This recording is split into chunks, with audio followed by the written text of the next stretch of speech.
Assalomu alaykum, hurmatli tadbirkorlar, fuqarolar. 3 karralik soliq kimlar uchun va uni qanday qaytarib olsam bo'ladi degan savollar ko'plab tushgan. 3 karralik soliqni qayta hisob-kitob qilish bu jismoniy shaxslar yer va mol-mulk solig'i uchun. Bu turarmi, noturarmi farqi yo'q. Hammasiga tatbiq etiladi. Bu 1153-soliq qonuniga asosan 2020-yil 1-yanvardan 2024-1-iyungacha siz agar ortiqcha egallagan yeringiz yoki noqonuniy egallangan, noqonuniy foydalangan yeringiz uchun 3 karra soliq to'lagan bo'lsangiz, shunda to'lab kelyapsiz, 3 karra hisoblangan. O'zi soliq kodeksiga asosan ushbuga imtiyoz berildi. O'sha pullaringizni yoki siz mana 2024-yil 1-iyundan buyog'iga bugungi kunga qadar soliq qarzingiz bo'lsa yoki to'lovingiz chiqqan mana 15-oyda shunga bemalol uni o'tkazishingiz mumkin.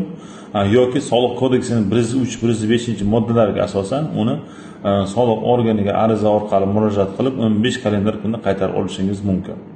Ushbu soliq kodeks 103-moddasiga asosan qaytarib olish tartibi bor. Birinchi o'rinda siz to'layotgan soliqlaringiz qarzdorligingizga yo'naltiriladi va bu yilgi to'lovlaringiz yo'naltiriladi. Undan ortgan qismi sizga qaytarib beriladi.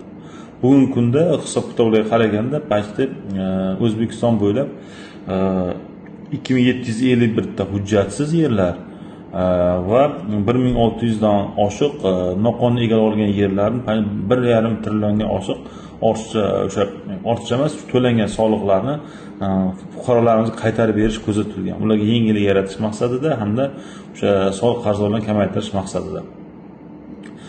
Lekin 2024-yil 1-iyundan buyog'iga sizga o'sha noqonuniy foydalanganingiz uchun 3 karra hisoblanaveradi.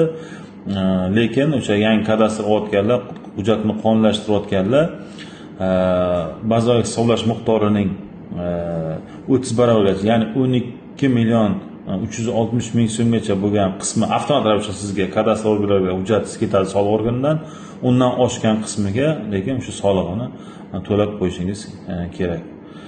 Soliq to'laganingizdan keyin soliq organlari sizga xulosa beradi. Ushbu yangilikni barcha tanishlarga yuborib qo'yinglar. Soliq mobil ilorangizni qarab turinglar. Yaqinda Davlat soliq qo'mitasi tomonidan qayta hisob-kitob qilinadi va o'sha ortiqcha to'lagan pullaringiz sizga soliq ilovangizda qo'shimcha bo'lib ko'rinadi. Uni yo bu yilga hisoblab to'lab qo'yasizlar, xohlasanglar o'sha ariza orqali o'zingiz qaytarib olasizlar. Rahmat kattakon. 3 karralik soliq va kadastrdan yerlarni qonunlashtirish bo'yicha soliq organlaridagi muammolar bo'yicha savollaringiz bo'lsa bemalol berishingiz mumkin.